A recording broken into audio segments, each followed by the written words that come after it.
Hopefully by now I've convinced you that value is subjective, supply and demand apply to everything, including money itself, and no human is omnipotent and therefore cannot run an economy. To some of you, this might seem so fundamental and obvious that I must be arguing against a straw man. No one could possibly believe such foolishness. Au contraire. And to wit, this edition is all about this mustachioed fellow, John Maynard Keynes, pictured here on the cover of Time magazine in 1965, which was some 19 years after his death. He is quite unfortunately the most influential economist of our time. Keynes was born in Cambridge, England in 1883. At a young age, his grandmother told him that, as a Cambridge child, people expect him to be clever. And indeed, young Keynes excelled in math, and it's easy to see why people were impressed. His academic resume would dazzle anyone, none more so than Keynes himself. Yes, Keynes loved himself some Keynes. He had an unwavering belief in himself and in government officials to solve any perceived problem that might come along. And note that he came of age at the height of the British Empire's powers as well. He spent much of his professional life working for the British Treasury.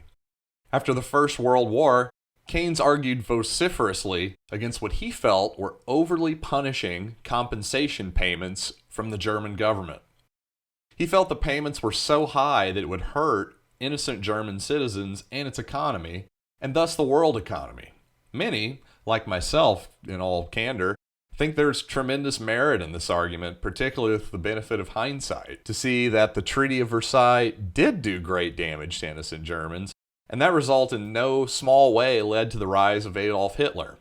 My point in pointing all this out is that I'm not trying to say that Keynes was low IQ or somehow an idiot. No, far from it. In fact, Keynes was also reportedly a good investor as well. Managing King's College Endowment, he beat the British Equity Index by about 8% a year on average for a quarter century.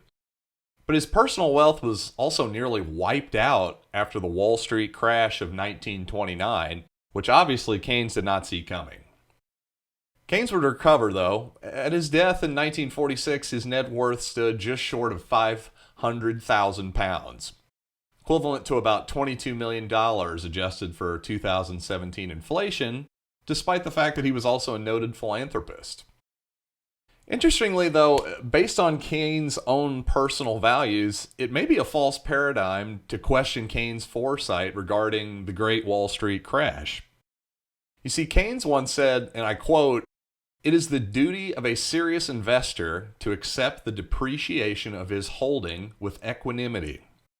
Any other policy is antisocial, destructive of confidence, and incompatible with the working of the economic system," unquote.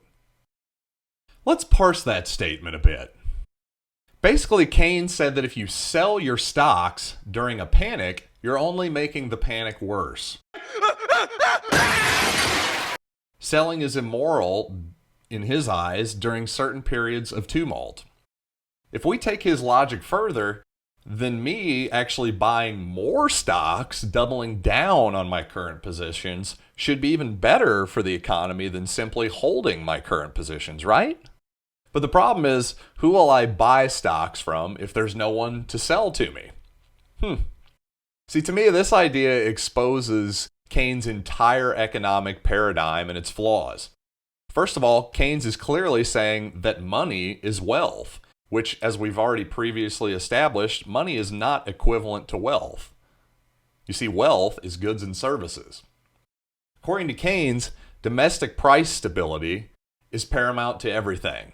You must avoid what he calls price deflation, prices going down at all costs. His assumption is fluctuations in prices cause the boom and bust business cycles. His theory goes, as long as the prices of goods remain stable and other services and even more importantly wages, businesses will continue to hum along, people will remain employed, and we'll all sing Kumbaya. In modern American times, this manifests itself the most clearly in the American dream. The idea that a house is a great investment became so sacrosanct in this country that no Fed chairman nor politician dare risk the so-called deflation of that asset. See, many Americans' net worth was and is tied up into their house.